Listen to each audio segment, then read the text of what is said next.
Here's Robert in Cypress, California. Great that you called, sir. Great to have you on the program. Hi. Hi, Rush. I think the recently released Nunez memo should not only bring about an immediate end to the Mueller Inquisition, it should also spawn another investigation into the weaponization of our national security apparatus, including our Justice Department, the FBI, the IRS, and other federal agencies that are then aimed by the Democrat Party at the Constitution and our Democrat Republic and our very freedom itself. Is what? I'm sorry? I thought you were finished. Okay. I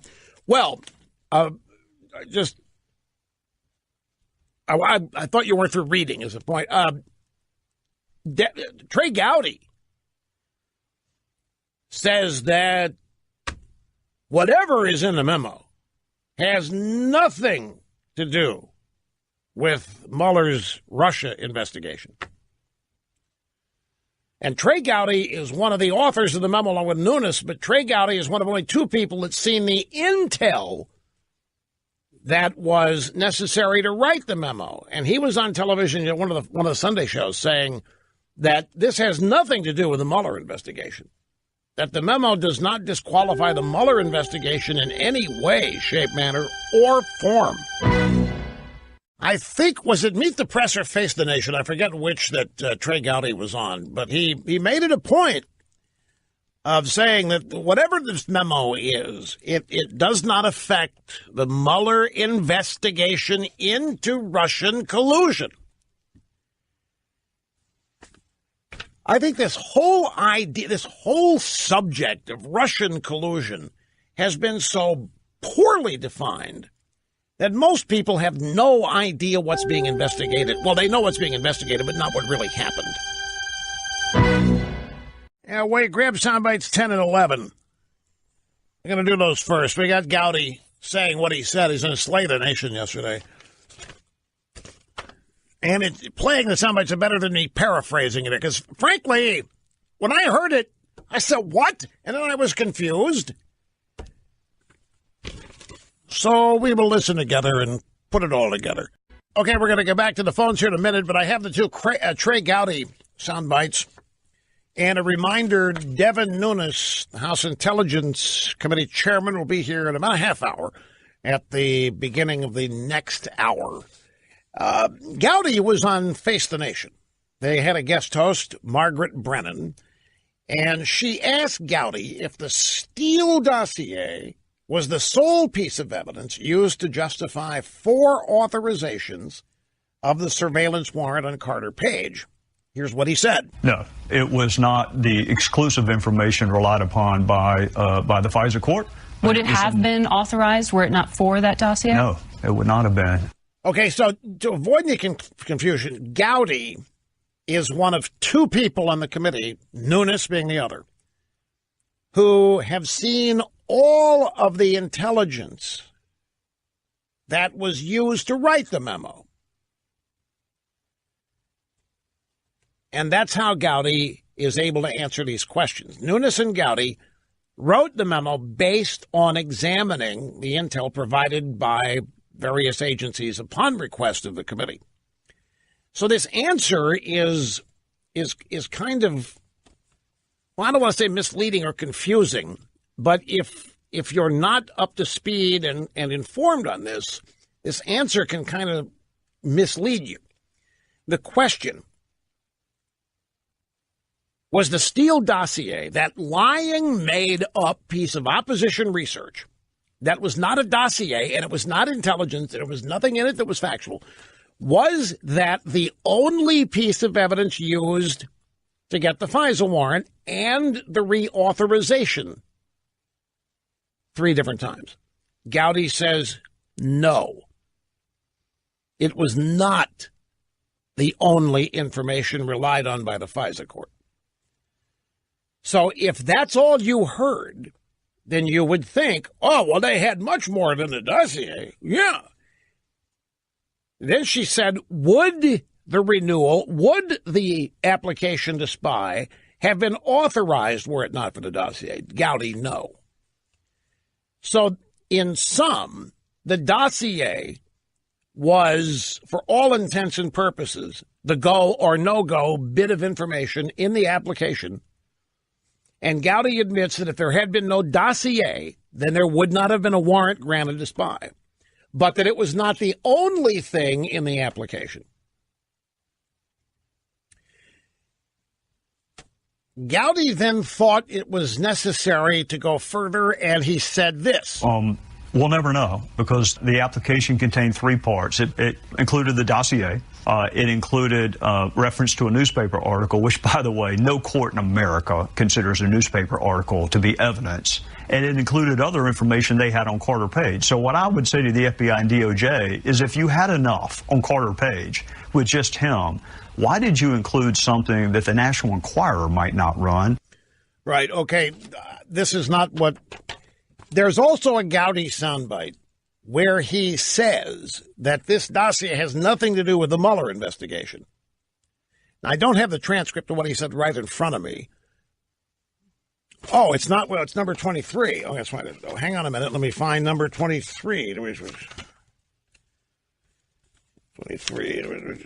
Don't have 23. You, go ahead and play it. I don't have it. You still have a Russia investigation even without it. I am on record as saying I support Bob Mueller 100%. I think you would have a Russia Look, Russia tried to interfere with our election in 2016 with or without a dossier. So you need an investigation into Russia. You need an investigation into Trump Tower and the Cambridge Analytica email, separate and apart from the dossier. So those are not connected issues to me. They may be for other Republicans, but they're not for me. I say investigate everything Russia did, but admit that this was a really sloppy process that you engaged in to surveil a U.S. citizen. Okay, well, here's the problem people are having with that. The investigation is not of Russia, it's of Trump. And if the dossier, which is about Trump, is bogus, and nothing in it can be verified or corroborated, then what are we investigating here?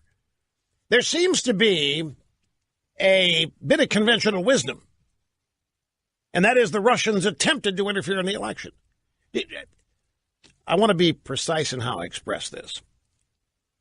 People are saying this as though it's a given. It's as much as babies drink milk. Oh, yeah, the Russians attempted to influence the election. Well, yeah, maybe they did. Maybe they do every day try to influence life in America. We know that they have. We never once stopped to investigate their infiltration of college campuses. We didn't stop to investigate the Russians doing this or that. The Democrats are always running cover for them. The only reason there's an investigation into Russia and the election is because the Democrats lost the election, and they're trying to come up with some flimsy excuse to explain why. And so they've made up the idea that Trump colluded with Russia.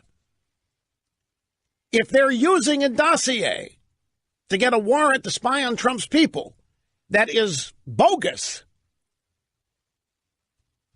then the investigation here is not really about Russia, it's about Trump. Now, I think Trey Gowdy, he's a lawyer, South Carolina. He's apparently just a cutthroat prosecutor. You do not want this guy trying to put you in jail because you're going. He is that good. I think he has mountains of respect, therefore, for the criminal justice system. And he does not want the DOJ sullied. He believes in their mission, and he does not want to participate in anything that might dent its reputation or what have you. And that's why he's making the statement that, well, yeah, there's a Russian investigation. It's way bigger than the dossier. I mean, Russians colluded in the election. They try to affect the election. We got to investigate that. Well, I agree, but we don't do it this way. We're investigating this as though it has been a crime. And it's being made to look like a counterintelligence investigation when what's really going on is the criminal pursuit of Donald Trump. And that's what's so backwards and off-center about this, is Trump didn't collude. Trump didn't conspire. Trump's crime is that he won the election. Trump's crime is he defeated the establishment's anointed queen. And since they can't come to grips with the fact that that could have really happened, there has to have been something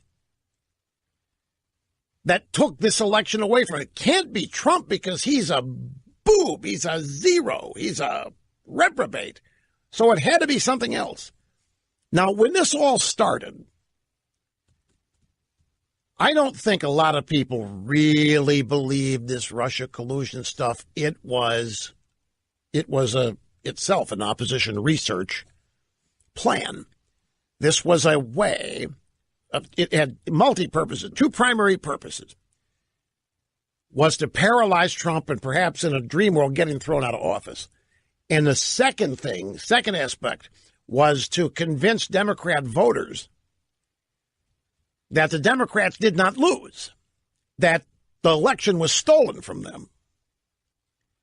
And on both fronts, mission accomplished. Now we're investigating Russian collusion in an election when the Russians have been trying to infiltrate the Pentagon, the CIA. You ever heard of double agents? The Russians are everywhere. So are the Chicoms, the North Koreans, the Cubans. This is what enemy countries do. We are colluding in Chicom operations. We are conspiring to screw up what the Norks are trying to do. This is statecraft. It's the normal day-to-day operation.